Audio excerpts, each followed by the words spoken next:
Señor, esta noche nos presentamos ante ti. Anhelamos nuevamente que nos reveles lo que tú ves. Sácanos de nuestros conceptos, sácanos de nuestras visiones particulares y éntranos en esta revelación, que es tu revelación, que es tu verdad, que es tu realidad. Llévanos a ir adelante en este mensaje, para tu iglesia, para tu edificación, para tu cuerpo. Gracias, Señor. Amén. Esta noche tenemos el mensaje número 5, apoyar la verdad y dar testimonio a la verdad de que la iglesia es la columna y fundamento de la verdad y la manifestación corporativa de Dios en la carne. Hay varios temas en el título, así que esperamos poco a poco cubrirlos. Y Primera Timoteo 3:15 y el 16 realmente son los versos base para todo este mensaje. Todo va a girar alrededor de estos dos versículos, aunque hay muchos más, pero esta es la base de este mensaje. Y podríamos decir que este mensaje 5 es como la cúspide de todos los mensajes. Usualmente el último mensaje es como la presentación máxima, pero este mensaje tiene muchos elementos especiales.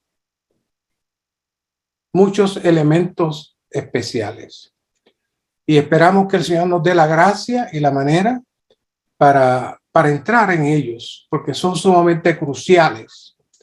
Una vez que tengamos la visión apropiada de esta palabra, de esta visión, de esta revelación, esto nos va a ayudar mucho en nuestra vida cristiana, en nuestra consagración, en darnos al Señor. Y este mensaje es, la carga central es entrar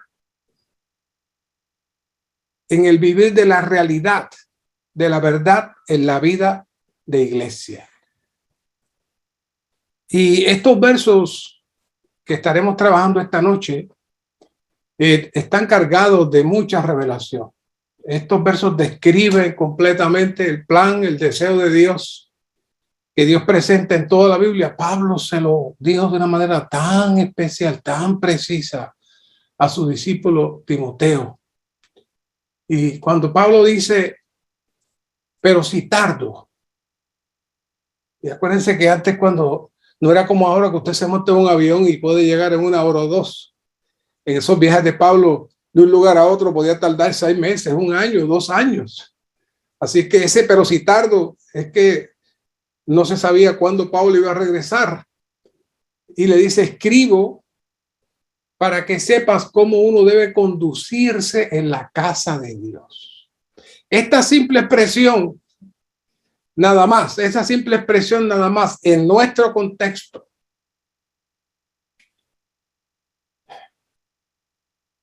después de estos ya miles de años de que Pablo escribió eso, hermano, hoy se interpreta de tantas maneras por la falta de la verdad, por la falta de la revelación y por la falta de la realidad. Esa pequeña frase nada más es toda una presentación para muchas personas. Por ejemplo, una manera común dado a la influencia del judaísmo y también el catolicismo romano, los grupos evangélicos, es ver la casa de Dios como un templo físico, tal y como era en el Antiguo Testamento. Usted sabe que literalmente en el Antiguo Testamento Dios descendía ahí. Yo he escuchado grupos orando para que Dios descienda y ayunan y oran esperando que Dios descienda. Tienen una visión del Antiguo Testamento muy específica. Los que tienen una visión un poco más avanzada, pues pueden decir, bueno, vamos a la iglesia y nos reunimos íbamos al culto dominical y después, pues, cuando salen, dice, bueno, fui a la iglesia, salimos de la iglesia y se refieren a la reunión cristiana que estuvieron. O sea, ellos le llaman la iglesia a la reunión cristiana que estuvieron. Esto es un poco mejor que la otra que piensan que la iglesia es el edificio y que Dios está ahí. Esa es la perspectiva católica y la perspectiva judía y la perspectiva inclusive de muchos hermanos cristianos evangélicos. Pero cuando Pablo dice aquí que aprendas a cómo conducirte en la casa de Dios, Pablo tiene una revelación mucho más completa, mucho más clara, que esperamos esta noche abrirla mucho más para todos nosotros. Y siempre vuelvo a enfatizar estos principios con estos versículos que les voy a citar nuevamente, porque si no nos podemos distraer del centro, del propósito que corre en toda la Biblia. Y al final estaremos profundizando más en lo que es la iglesia y en lo que es este versículo. Pero antes de entrar ahí, quiero nuevamente sentar la base de por qué necesitamos entrar en este asunto de la verdad, entrar en conocer la iglesia y la realidad de la iglesia. ¿Por qué? Bueno, Hebreos 11:1, versículo muy conocido. Ahora bien, la fe es lo que da sustantividad a lo que se espera, la convicción de lo que no se ve. Muchas veces podemos pensar que estamos hablando de cosas del futuro. Bueno, yo estoy orando para que Dios me conceda tal cosa, así que yo tengo la convicción de que eso va a suceder. Pero bueno, la carga del apóstol Pablo específicamente ahí, yo no digo que eso no suceda, pero la carga del apóstol Pablo en ese versículo de la convicción de lo que no se ve es lo que hemos estado hablando. Nosotros estamos en esta tierra, pero esta no es nuestra dimensión. Nosotros estamos, nacimos aquí, vivimos aquí en este planeta Tierra, participamos de todo lo que hay aquí, pero esta no es nuestra dimensión. Nosotros necesitamos entrar en la palabra de fe para que dé sustantividad a lo que se espera y a las cosas que no se ven, que es nuestra realidad. Y fíjense que en el 11:3, Pablo dice, por la fe, entendemos haber sido constituido el universo por la palabra de Dios. La palabra llega a nosotros, imparte la fe y comenzamos a creer que el universo fue constituido por la palabra de Dios. De modo que lo que se ve fue hecho de lo que no se veía. Esa es la revelación, una revelación maravillosa, porque está diciendo que todo lo que nosotros vemos no es la realidad de las cosas. Usted ve el sol, usted ve la luna, usted ve los planetas, usted ve todas las cosas que usted vea. Eso es una sombra de una realidad mucho más completa y mucho más perfecta. Y dijimos la vez pasada que la razón por la cual Dios hizo el universo y todas las cosas sustentada con la palabra de su poder era para que el hombre le honrara, para que el hombre lo amara y para que el hombre le buscara. Romanos 1:20a dice, porque las cosas invisibles de él, su eterno poder y las características divinas se han visto con toda claridad desde la creación del mundo. Así que siendo percibida por medio de las cosas hechas, de modo que no tienen excusa. Es decir, todas estas cosas fueron hechas para nosotros, para que nosotros podamos aprender a valorar y a creer en Dios. Así que la condición del universo tiene su expresión en la tierra. Así que el contenido y la realidad del universo está impartido por la palabra que crea el universo. Pero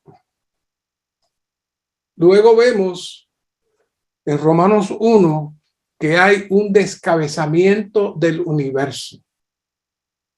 Y hay una consecuencia en ese descabezamiento, porque ya no se honra al Creador y comienza un proceso de degradación. Y el hombre no honra la realidad de este universo. Aunque ese era el objetivo, el hombre no honra al Creador. Y este versículo ya se supone que se lo sepan de memoria en la versión Recobro, porque es un versículo muy alumbrador cuando dice, definiendo lo que le sucedió a Satanás: a causa de la abundancia de tu comercio, te llenaron de violencia y pecaste. ¿Cuál fue la violencia que hizo Satanás? La división. Para Dios, la violencia, la división es un crimen.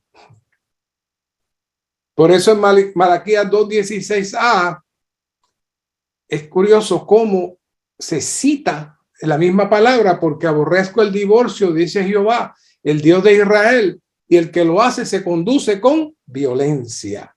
Es decir, todo tipo de separación, desde la separación de Satanás, de la luz y de Dios, y se replica en un matrimonio de la iglesia, Dios lo relaciona directamente con la violencia que Satanás emitió y se separó. Y en Romanos 1:25 dice: ellos cambiaron la verdad de Dios por la mentira. ¿Cuál es la verdad de Dios? La verdad del universo. La verdad que refleja toda la creación y que por la fe nosotros podemos entrar a creer y disfrutar esa realidad. Pero ellos, es decir, los que no creyeron, cambiaron la verdad de Dios por la mentira. La verdad por la mentira.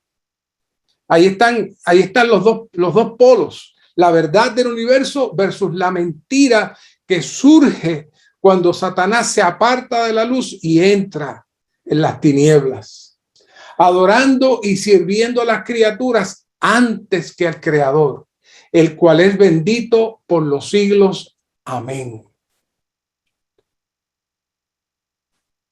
La verdad de Dios es la realidad de Dios. Dios es verdadero y real. Todo lo que Él es una realidad. Su palabra es la realidad de todas las cosas. Y si nosotros no entramos en la dimensión de la palabra y en la dimensión de la realidad, ¿estamos dónde? En la mentira. Por eso en Eclesiastés 1:2 vemos esta famosa frase que ahora fácilmente la podemos armonizar aquí. Vanidad de vanidades, dice el predicador. Vanidad de vanidades, todo es vanidad. Esa es una gran revelación. Él describió la condición del mundo, la condición de todos los hombres. Pero en Mateo 24:35 hay un versículo ahora con esta visión muy alumbrador. Ya lo hemos escuchado antes, pero escúchenlo ahora. El cielo y la tierra pasarán, pero mis palabras no pasarán jamás. ¿Qué significa mis palabras? Bueno, las palabras que crearon el universo, las palabras que sostienen la realidad de todas las cosas. Esa va a permanecer. Y quienes entren en esa palabra y sean constituidos de esa palabra y reciban esa palabra, de la misma manera que las palabras no pasarán jamás, nosotros tampoco pasaremos jamás. Porque estemos constituidos con la realidad del universo. Pero los que no, entonces caerán en la trampa. La trampa de Satanás es crear una falsa seguridad en las cosas creadas, aún las cosas creadas por Dios mismo. Y en vez de darle la gloria al Creador, él exalta la creación para que el hombre se regocije en la creación, disfrute la creación, pero no piense en el Creador. Todo lo opuesto para lo cual todas las cosas fueron creadas. Así que Romanos 1:25, que ya lo leímos, es nuestra condición actual. Y esta rebelión de estas criaturas que existen en el mundo hoy crearon esa atmósfera que se escribe en Colosenses 1:13. Y ahí Colosenses 1:13 le llama la potestad de las tinieblas. Y esa potestad de las tinieblas crea otra familia fuera de la línea de Dios. Y por eso es que en Juan 8:44, cuando el Señor está hablando con los fariseos, le dice: de vuestro padre el diablo y los deseos de vuestro padre queréis hacer. ¿Qué está diciendo Cristo? Aquí vemos más que dos personas en esta tierra: los hijos de Dios y los hijos del diablo. Y ustedes son religiosos, pero son hijos del diablo. Eso lo dijo el Señor, no lo digo yo.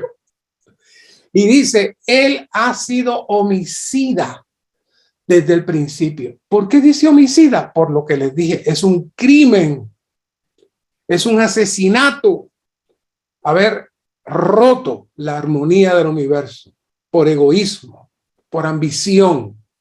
Y es un crimen para Dios también cuando una pareja se divorcia, una pareja en la iglesia. Porque si mira bien esos versículos de Malaquías 2, ahí habla de que Dios es testigo del matrimonio de los hijos de Dios. Satanás es homicida desde el principio y no ha permanecido en la verdad. Fíjense, la visión de la verdad ahora cambia. No es que no permaneció no permaneció en la realidad donde él estaba. Satanás, antes de caer, estaba en la realidad, estaba en la luz, pero él no permaneció en la verdad. Y ahora no hay verdad en él, no hay realidad en él. Y cuando habla mentira, de lo suyo habla porque es mentiroso y padre de mentira. Cristo era fuerte hablando, hermanos. Yo creo que si lo invitáramos a compartir, lo invitaban una sola vez, ya no querían verlo más. Muy fuerte Jesús, muy fuerte. Por eso los fariseos querían matarlo de alguna manera. Muy duro él, pero estaba hablando las cosas como él las veía, tal como son las cosas. Así que necesitamos estar claros que nacimos en una atmósfera de violencia. Pues para Dios la división que efectuó Satanás es un crimen, es violencia, y todo el que la repite también comete violencia. Y esa atmósfera de violencia es llamada la potestad de las tinieblas, y todos los nacidos en ella tienen un padre que no es Dios, sino Satanás mismo. Y ante ese caos que surgió, Dios traza un plan. Y después de estas palabras tan fuertes, tan rudas, vamos a entrar como en un oasis, como en un descanso, como en un disfrute bonito leyendo estos versículos de Efesios 1:3, que son una joya. Por eso el hermano Lee dice que Efesios es el corazón de la Biblia. Bendito sea el Dios y Padre de nuestro Señor Jesucristo. Aleluya. Que nos bendijo con toda bendición espiritual en los lugares celestiales en Cristo. Cristo entró en la atmósfera de la realidad, y no solamente entró él, sino que él nos entró a nosotros. Vamos a disfrutar estos versículos poquito a poquito para que usted vea qué maravilla. Según nos escogió en él. Pero los detalles que dice Pablo: antes de la fundación del mundo. ¿Por qué usted cree que dice antes de la fundación del mundo? Porque antes de la fundación del mundo fue la caída. Ahí fue la caída. antes de la fundación del mundo. ¿Y saben qué hizo el Señor inmediatamente después de la caída? Entró en su presencia y ahí estábamos nosotros en él y nos escogió. Desde ese tiempo nos escogió. ¿Para qué? Para que fuésemos santos y sin manchas delante de él en amor. ¿Qué es eso? Eso es fuera de la atmósfera de muerte y fuera de la atmósfera de mentira de Satanás. ¿Y cómo lo hace? Predestinándonos. Wow, existe hasta un grupo, hay grupos cristianos que creen en la predestinación, otros grupos que no creen en la predestinación, pero aquí lo que dice Pablo creía que él nos predestinó.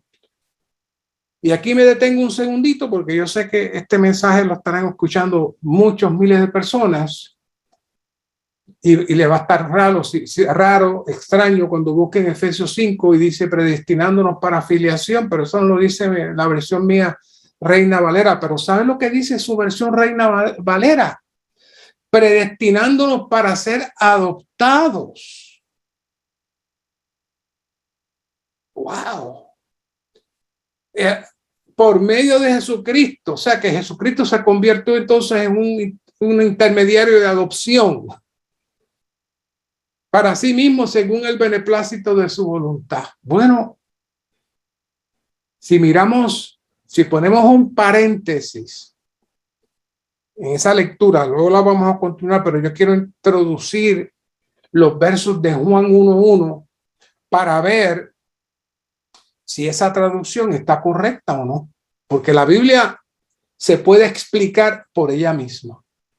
A ver si es que si nosotros somos adoptados, eso es que si usted es adoptado, usted no tiene la vida de su padre. Usted puede tener el amor de la persona que lo adopta, pero nunca va a poder tener la vida de esa persona. No estoy menospreciando los que adoptan, es una cosa hermosa, pero en términos biológicos, el que es adoptado no puede tener nunca la vida del padre. Y resulta, aunque muchos cristianos no lo saben, que para ser salvos, lo primero que necesitamos es tener la vida del Padre. Y si yo soy adoptado, pues no soy salvo. ¿Cómo yo digo eso? Vamos aquí a Juan 1:1 en adelante. En el principio era la palabra, y vea cómo repite otra vez lo que estamos diciendo, para que vea que eso está en el corazón de los apóstoles. En el principio era la palabra. ¿Qué es el principio? Lo que citamos en Hebreos. Y la palabra estaba con Dios y la palabra era Dios. Y aquel que es la palabra estaba en el principio con Dios. Y todas las cosas por medio de él llegaron a existir y sin él nada de cuanto existe ha llegado a la existencia. Es lo que decía Hebreos. Que todas las cosas fueron hechas por la palabra. Y en él estaba la vida y la vida era la luz de los hombres. ¿Por qué eso es importante ahí? Porque del 1 al 3 vino la caída. Del 1 al 3 estuvo el proceso de la creación, pero cuando llegó al 4, la caída vino y el Señor comenzó entonces a trazar su plan. Y en medio de las tinieblas, ahí estaba la vida y estaba la luz de los hombres. ¿Por qué? Porque necesitamos, en medio de esta condición de muerte, necesitamos que la luz resplandezca. La luz en las tinieblas resplandece y las tinieblas no prevalecieron contra ella. ¿Contra quién? Contra la luz. Aquel era la luz verdadera que con su venida al mundo ilumina a todo hombre. Quiere decir que el mundo está en tinieblas y aquellos que le reciben son iluminados y salen de la tiniebla. Todo eso está ahí, hermano. Todo eso está ahí.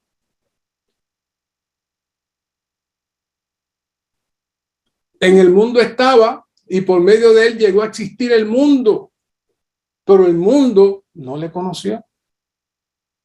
Él nos eligió antes de la fundación del mundo. Y luego él vino al mundo y el mundo no le recibió. A los suyos vino y los suyos no le recibieron. Ahora aquí viene la contestación de Efesios 1:5. mas a todos los que le recibieron, a los que creen en su nombre, les dio autoridad de ser hechos hijos de Dios. Hasta ahí pueden decir, sí, pero los que son adoptados son hijos también. Pues está bien, vamos a seguir más adelante. A ver qué dice Juan. Los cuales, ¿quiénes son los cuales? Los que le reciben. Los cuales no son engendrados de sangre, ni de voluntad de carne, ni de voluntad de varón, sino de Dios. Dios nos engendra, lo dice Juan.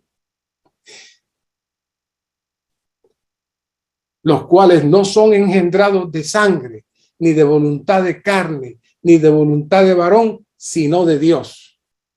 Y si un hombre engendra, ¿qué transmite? Pues transmite sus genes. Y cuando Dios engendra, ¿qué transmite? Pues sus genes. Por eso es que somos regenerados. Se nos vuelven a dar nuevos genes cuando la vida divina entra en nosotros. Y fíjense que inmediatamente que se está trayendo esta palabra tan elevada, y dice, y la palabra se hizo carne. Y esa es de ahí vamos a hablar bastante esta noche, de esa palabra que se hizo carne, fijó tabernáculo entre nosotros, contemplamos su gloria, gloria como del unigénito del Padre, llena de gracia y de realidad. Es decir, que la palabra que constituyó el universo, la realidad del universo, la palabra que trae la luz, ahora se metió en un cuerpo y hizo su morada en ese cuerpo. Eso es bien grande, lo vamos a ver más adelante.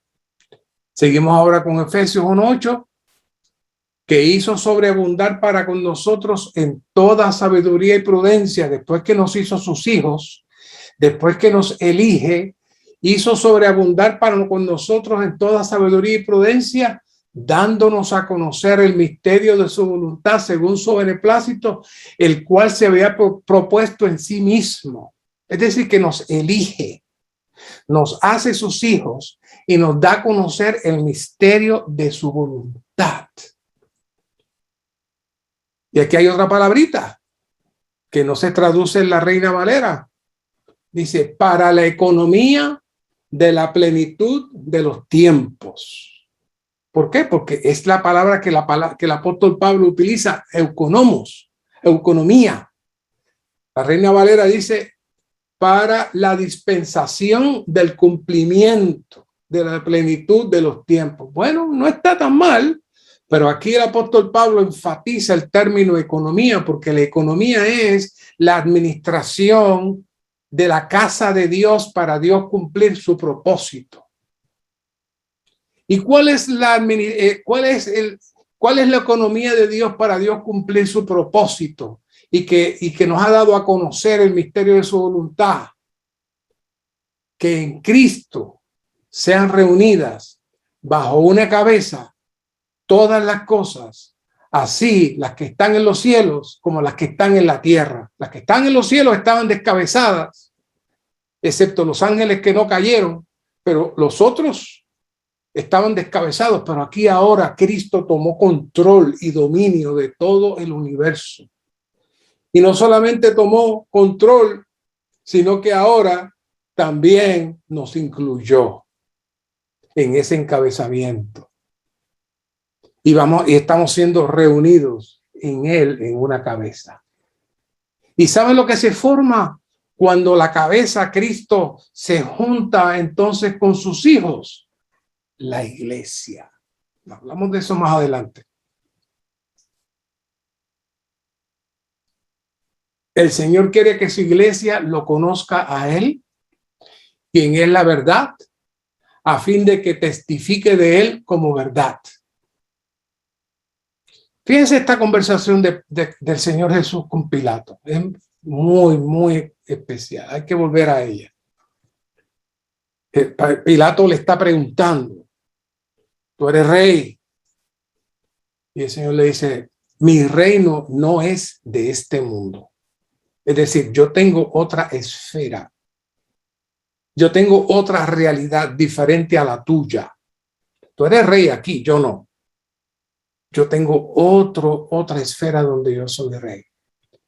Entonces Pilato le dice, o sea, luego, entonces, ¿eres tu rey? Entonces, y Jesús le dice, bueno, tú dices que yo soy rey, pero aquí está esto bien maravilloso. Yo para esto he nacido. Y el verbo se hizo carne y tabernaculizó entre nosotros. Juan 1:14. ¿Saben lo que Cristo está diciendo aquí? Para esto yo he nacido. ¿Quién nació? El Dios del universo se incorporó y entró en el vientre de una virgen, una mujer virgen, no virgen en el sentido religioso, sino una mujer que no había conocido varón. Y entró en el vientre de esa mujer y se restringió en el vientre de esa mujer. Y le dice, y para esto yo nací, para eso me restringí, para eso me encarné. Todo eso le dijo a Pilato. Obviamente Pilato no se daba cuenta de lo que Cristo le estaba diciendo. Para esto he venido al mundo, para dar testimonio a la verdad. Todo aquel que es de la verdad, oye mi voz. ¿Qué le está diciendo? Aquí estamos en la atmósfera de la mentira por el descabezamiento universal y yo he venido aquí para dar testimonio. Fíjense que no dice de la verdad, dice a la verdad. Es decir, que expresa la verdad. Su testimonio expresa la verdad. Él no tiene que explicar la verdad, no tiene que hablar la verdad. Él da testimonio a la verdad. Exhibe la verdad. Y todo aquel que es de la verdad, quiere decir que hay algunos que no son de la verdad, que están fuera de esta realidad. No pueden escuchar la voz, pero hay otros que sí escuchan la voz. Gracias al Señor que aquí estamos. Nosotros escuchamos la voz. Así que esta conversación es muy especial. El Señor le reveló a Pilato y utilizando la terminología que el apóstol Pablo utiliza, le reveló el centro de su economía, el centro de su administración, la meta principal de su encarnación. O sea, repasando las frases claves, yo para esto he nacido. Ya vimos que lo que le estaba hablando era de su encarnación, su propósito de entrar en un cuerpo físico limitado, restringido. La pregunta es, ¿usted se ha preguntado para qué vino a este mundo? ¿Para qué usted está aquí? Quizá me dice, bueno, yo tengo tantos hijos, soy abuela, o estoy joven, me quiero casar, estoy estudiando. Sí, todo eso está bien. Pero no, nos atreveríamos a decir que hemos nacido para dar testimonio a la verdad. ¿Nos atreveríamos a decir eso? Deberíamos considerarlo. Porque si el Señor nos hizo sus hijos, es para que demos testimonio a la verdad con nuestra vida. Así que esta nota dice, en vista de la revelación completa de este libro, aquí hablando sobre Juan, la verdad denota la realidad divina corporificada, revelada y expresada en Cristo como Hijo de Dios.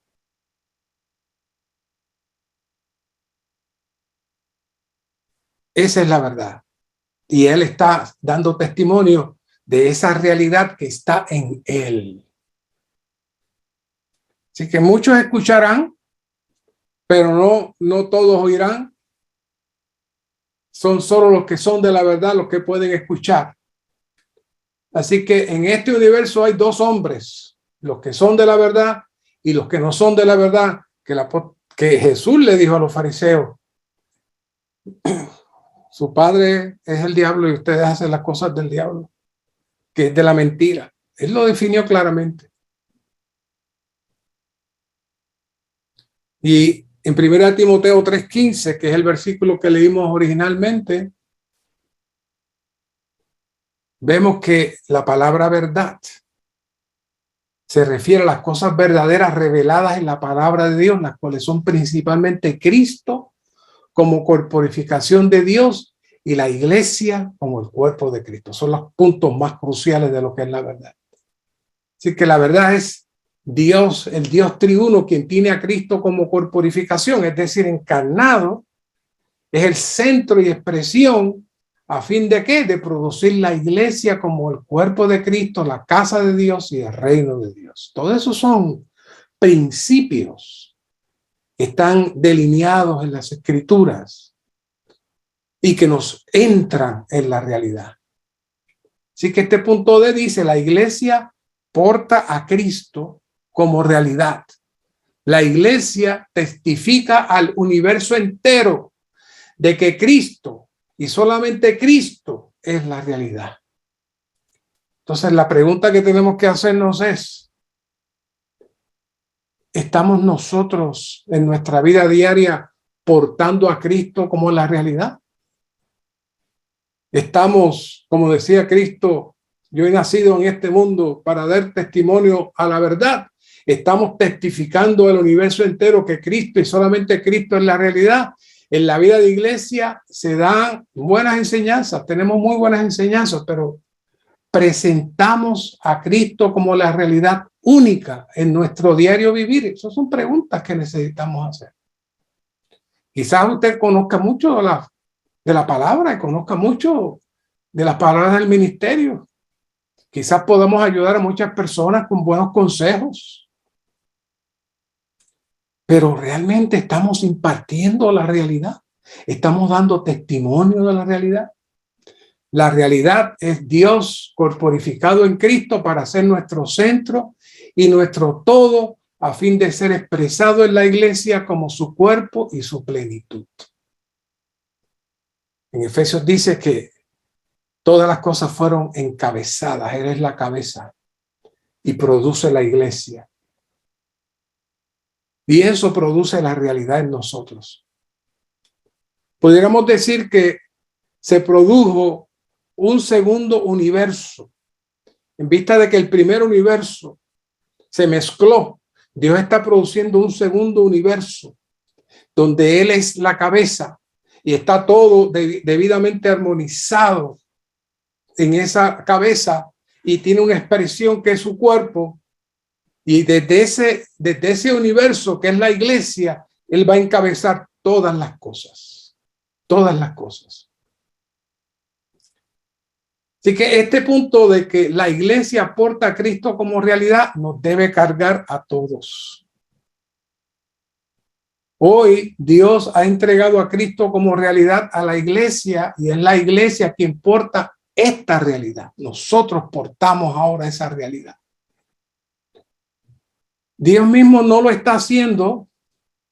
Él no escogió los ángeles, sino que Dios reposa sobre la iglesia con toda su realidad divina a fin de que la iglesia ¿qué? Lo manifieste. Ese es nuestro trabajo. Para eso Cristo nació, pero ahora ese debe ser nuestro trabajo y debemos decir, para eso hemos nacido. Para que Cristo se exprese como la realidad en nosotros, como la iglesia. Por eso dice, la iglesia como columna que porta la verdad y fundamento que apoya la columna, testifica de la realidad, la verdad de Cristo como misterio de Dios y de la iglesia como misterio de Cristo. Volviendo otra vez al versículo con calma, esperamos en el punto F, pero quiero volver al versículo.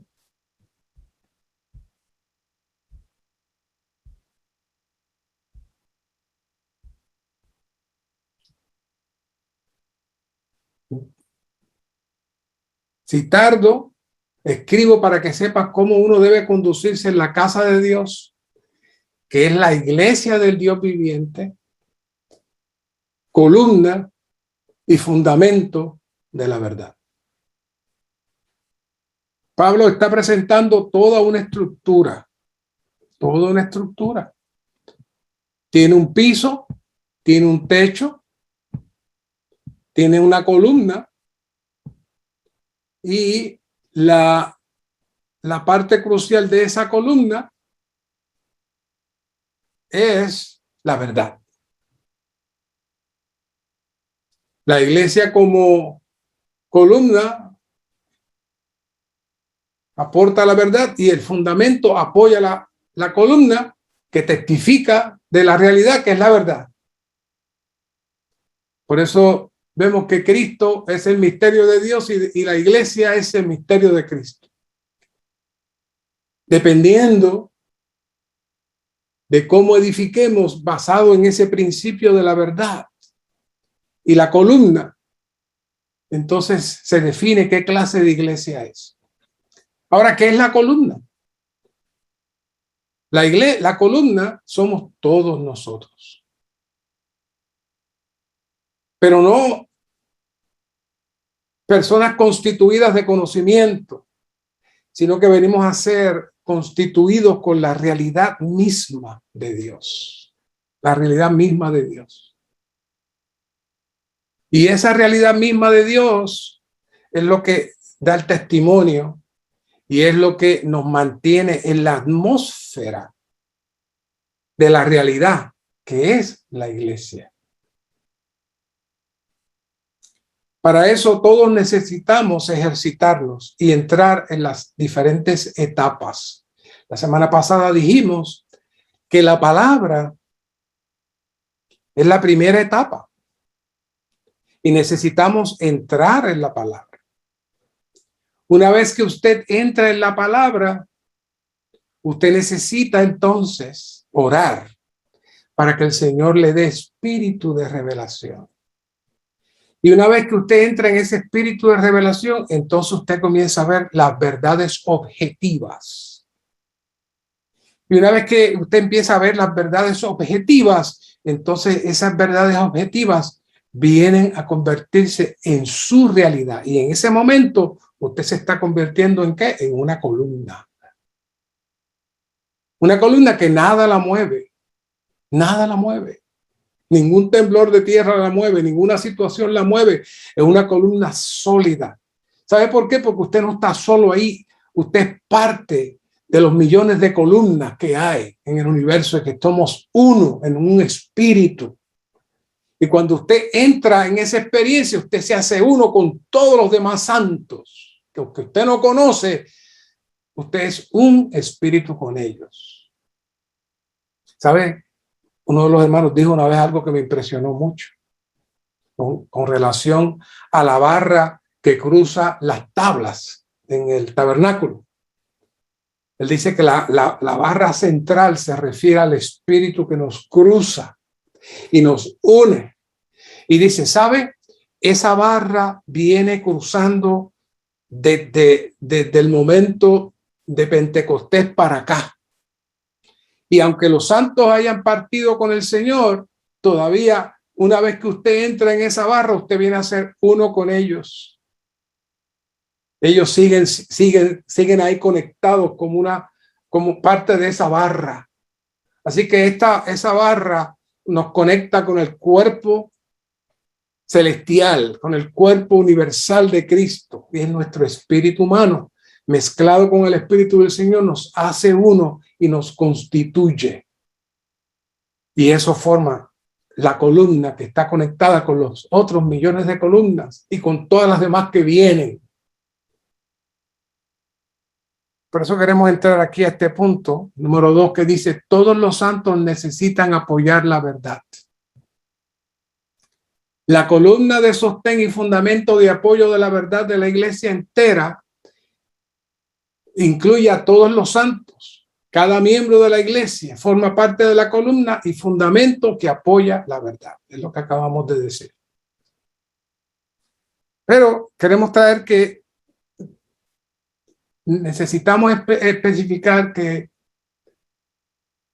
el aspecto de la verdad no es solo para nuestra edificación personal o nuestra propia espiritualidad, sino para que la verdad sea apoyada y sea dada, sea testimonio, sea un testimonio especialmente en esta era maligna, perversa y oscura.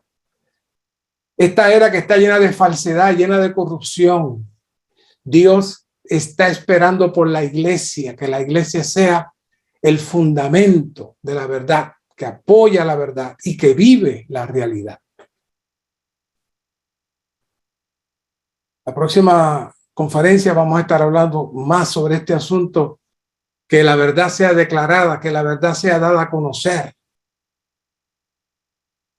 Y esto de la verdad dada a conocer no es cuestión de repetir. Es bueno memorizar himnos, himnos también, pero versículos quise decir.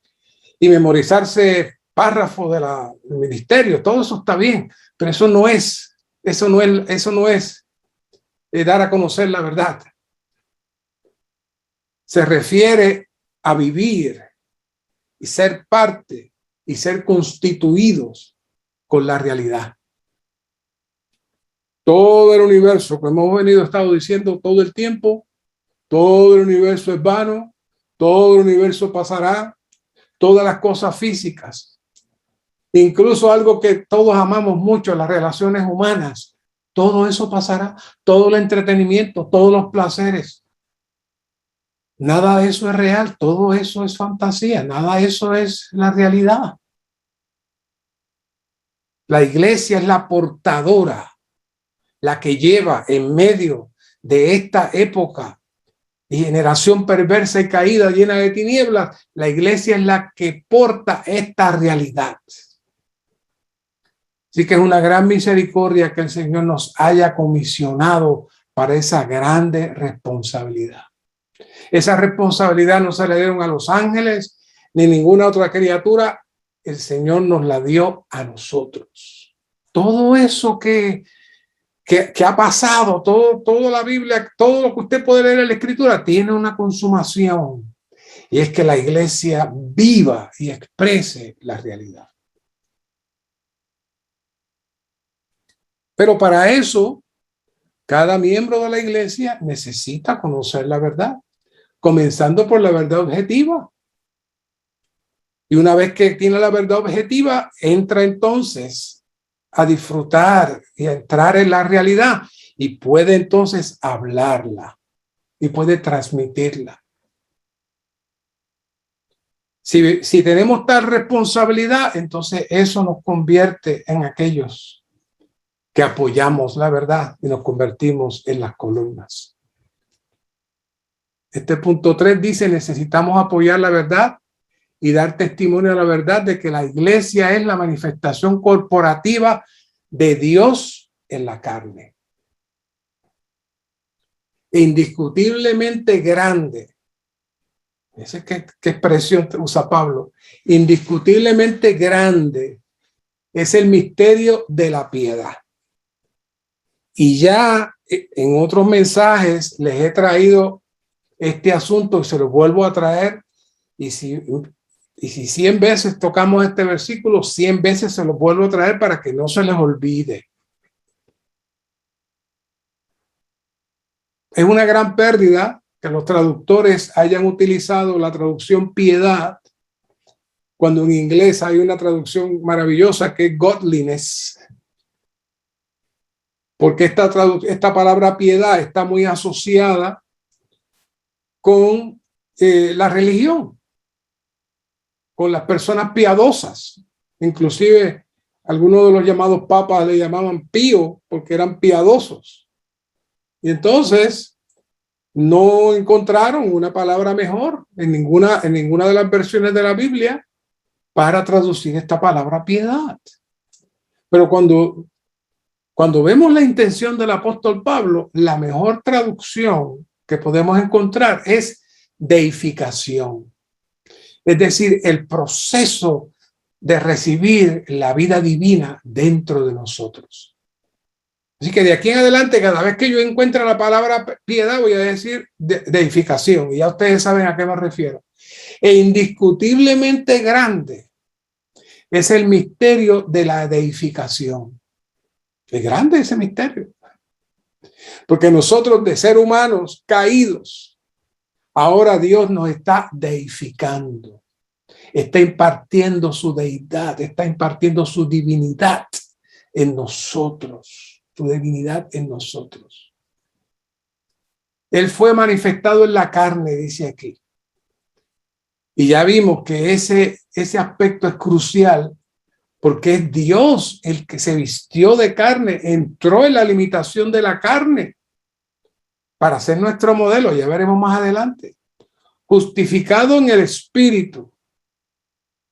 Eventualmente en la resurrección, Él llevó su carne a la cruz, la crucificó y entonces fue resucitado y fue justificado y fue confirmado por Dios en esa resurrección. Y ascendió a los lugares celestiales y los ángeles lo vieron llegar. Le hace Daniel 7 y vea ese espectáculo. Pero aquí ocurre algo interesante.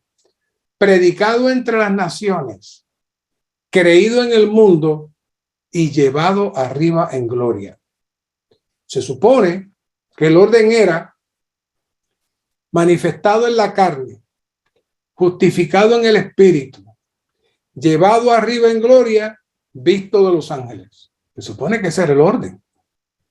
Pero dejan para el final, llevado arriba en gloria. ¿Por qué?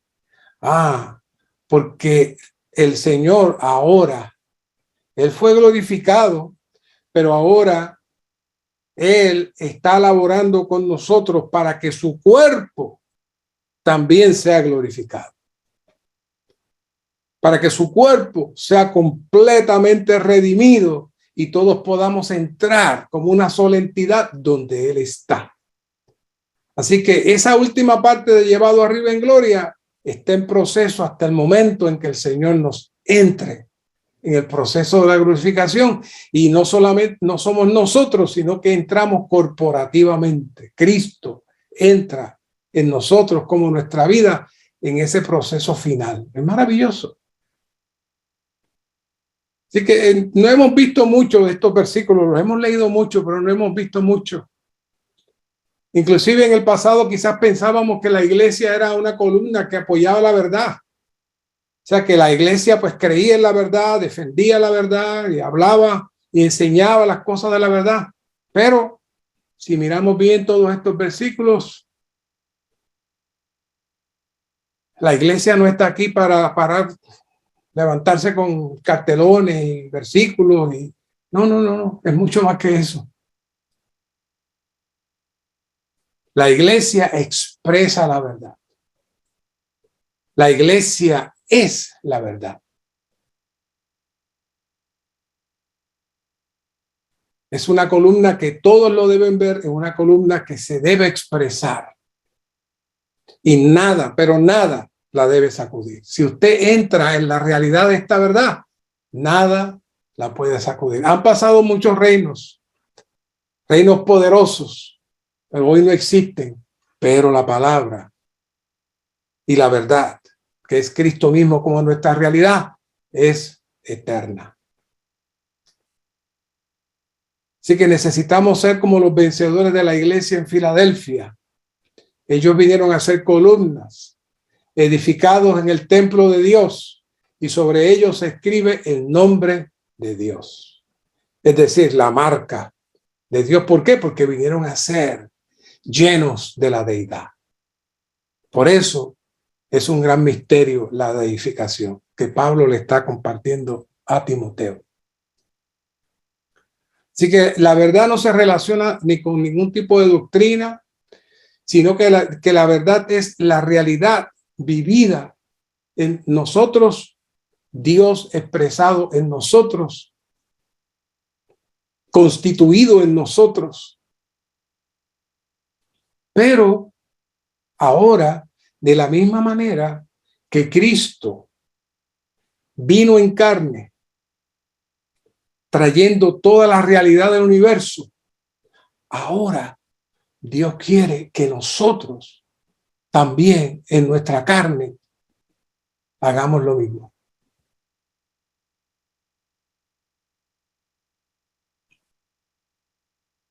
Él dio a conocer a Dios Nadie había visto a Dios, pero él vio a Dios. Y él fue la palabra encarnada y vino a la tierra para declarar a Dios, para darlo a conocer al hombre. Y eso lo hizo como lo hizo el Hijo unigénito de Dios, como el Hijo individual de Dios. En la tierra él portó la manifestación de Dios en su carne. Pero ahora, después de su muerte y resurrección como espíritu vivificante, él se ha impartido en nosotros, en todos sus creyentes, para que sean su reproducción, su multiplicación, su agrandamiento, para que ahora nosotros continuemos esa manifestación de Dios en la carne.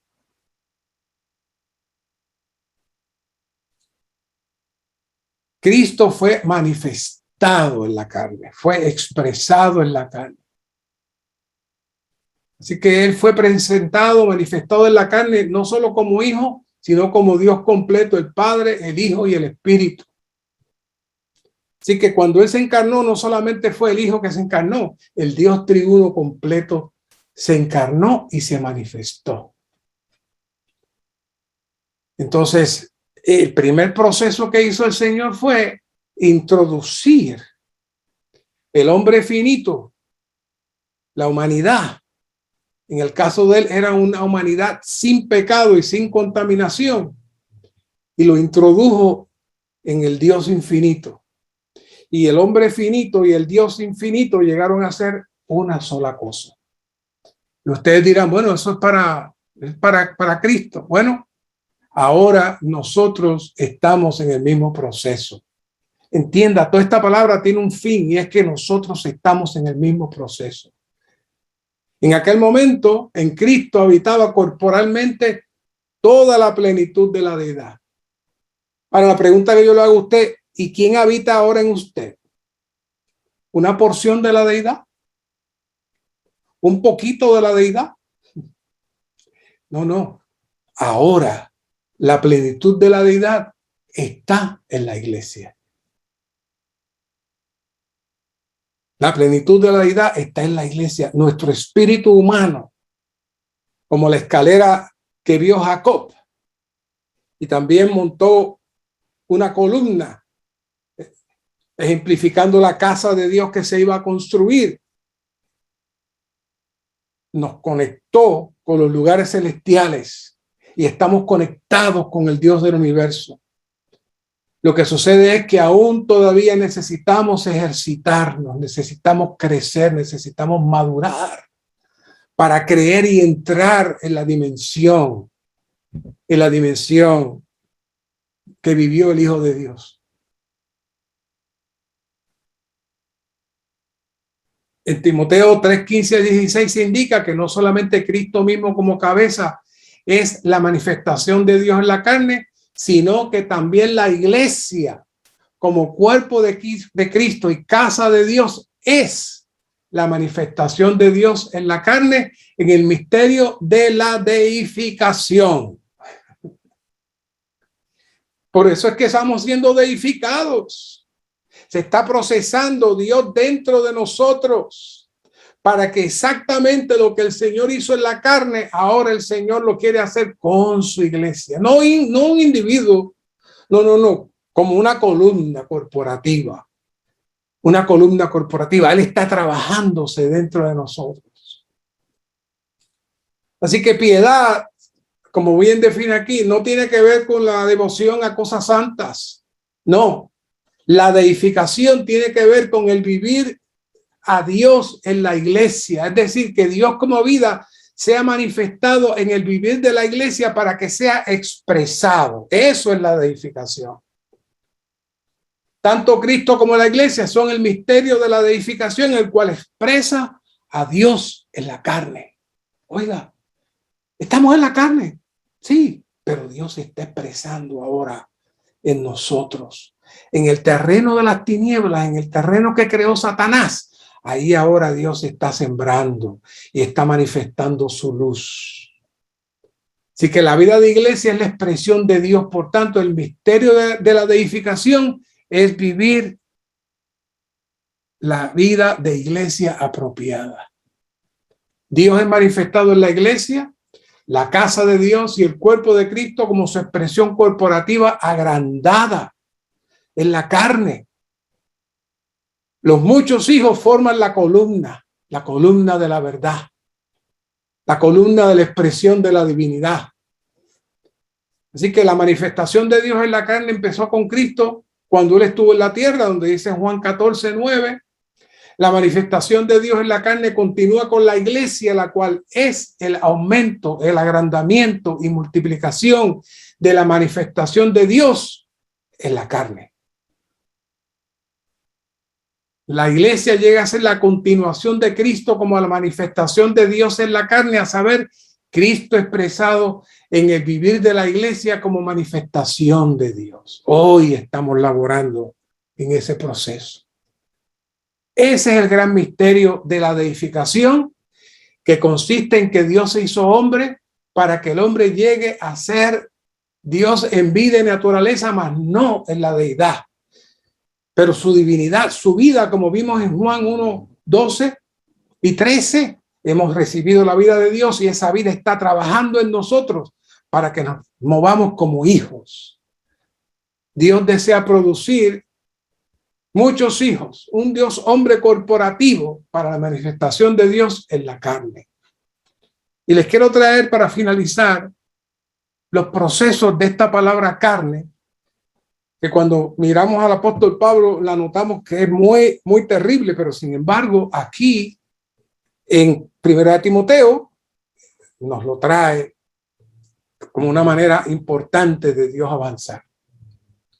En Génesis 2:23 dice, dijo entonces el hombre, esta vez sí que es hueso de mis huesos y carne de mi carne. Esta será llamada varona porque del varón fue tomada. La expresión carne aquí aún no está ligada a la mezcla de Satanás con el hombre. En este caso se refiere más al vivir de un ser viviente salido de otro con las mismas características del que lo produce. En este momento Adán no había ejercitado su espíritu humano. Él vivía por su alma y la expresaba en su cuerpo. No obstante, dado que el hombre no estaba mezclado con Satanás, Dios tenía contacto con él y su vivir no era relacionado con Satanás. Es decir, su carne, su vivir humano, no en ese momento todavía era humano, porque la humanidad llegó cuando se contaminó, pero era un hombre viviente. No estaba relacionado con Satanás, pero él le llamó, ella es carne de mi carne. Es decir, es parte de mi constitución física. Ahora somos una sola cosa. Y que ya creo que tenemos unos 10 o 12 mensajes sobre este tema, y ahora se me abren muchas más cosas. Génesis 2:24, que es el mismo que también habla en Efesios 5:31, el apóstol Pablo. Y aquí hay una pequeña diferencia. Aquí dice, por tanto, y en Efesios dice por esto, y el por esto Pablo tiene una explicación, y es por todo lo que acaba de decir. Dejará el hombre a su padre y a su madre y se unirá a su mujer y serán ¿qué? Una sola carne. ¿Qué es esto? Si hasta ahora hemos visto que la carne es mala. Bueno, en este momento, tanto en la expresión de Adán como aquí en Génesis 2:24, todavía la carne no había sido contaminada. La carne sencillamente lo que hacía era expresar la vida del ser viviente y que el hombre pudiera tener contacto físico con las cosas externas. Porque se acuerdan que en el huerto habían dos árboles. Estaba el árbol físico, pero también había un árbol espiritual, que era el árbol de la vida. Y entonces Adán tenía la capacidad de poder entrar en los dos. No, se ejercitó con el árbol equivocado, con su alma, que fue el árbol del conocimiento del bien y del mal, pero él tenía el potencial de entrar en el otro árbol, que era Cristo mismo, como la palabra. Así que aquí se muestra en tipología la mezcla de Cristo y la iglesia. Es decir, el vivir del hombre sujeto a Dios, expresando a Dios en la vida matrimonial. no en la carne de pecado, sino expresando a Dios mismo. Es decir, que en cierta medida, cuando el apóstol Pablo vuelve a traer este verso en Efesios, él está viendo una pareja de hermanos cristianos que se hacen una sola entidad espiritual, pero que su carne no está gobernada por Satanás, sino que está dirigida por Cristo mismo. Su alma está dirigida por Cristo mismo, su espíritu está dirigido por Cristo mismo, por ende su cuerpo físico está controlado por el Señor y ellos pueden ser una sola entidad para tener muchos hijos y poder tener una expresión corporativa que exprese la realidad. Ese es el matrimonio. Ese es el matrimonio. Pero algo pasó en Génesis 6:3. Y aquí sí que encontramos el término carne. Y dijo Jehová, no contenderá mi espíritu con el hombre para siempre, porque ciertamente él es carne. Vea la expresión. Ya no es que él tiene carne, es que él es carne. De la misma manera que el Señor quiere que la iglesia venga a ser la columna, que la iglesia venga a ser constituida de la realidad de Dios, el hombre vino a ser constituido de la realidad contaminada de Satanás que se expresaba en la carne. Y esa carne que habla ahí ya no es la misma que hablaba Adán, ni que se menciona en Génesis 2:24, ni la que menciona Pablo en Efesios 5:31. No. Esta es otra cosa. Esta es la mezcla de Satanás con el hombre y entonces forma la estructura que gobierna hoy el mundo. Así que de estas tres partes del hombre, el espíritu, alma y cuerpo, ahora la carne es la que domina y controla al hombre después de haber sido contaminada y inutilizada para Dios y por el enemigo. Si usted lee con cuidado todo el capítulo de Romanos 1, usted va a ver el proceso desde la creación del universo, el hombre que se degrada, el hombre que adora más la creación que el creador, y lo próximo que viene es la perversidad sexual, el homosexualismo y completa degradación de la sociedad, que es lo que permea y persiste hoy. Por eso entonces que el Señor se hizo carne.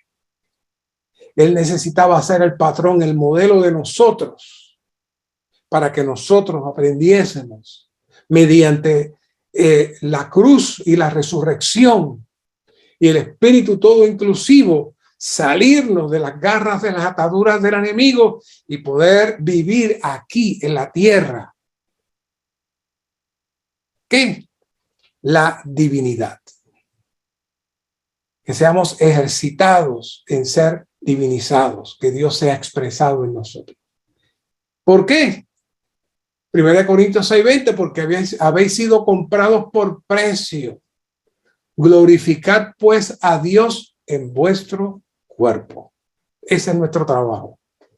Y esa es la visión y la representación de la vida de iglesia.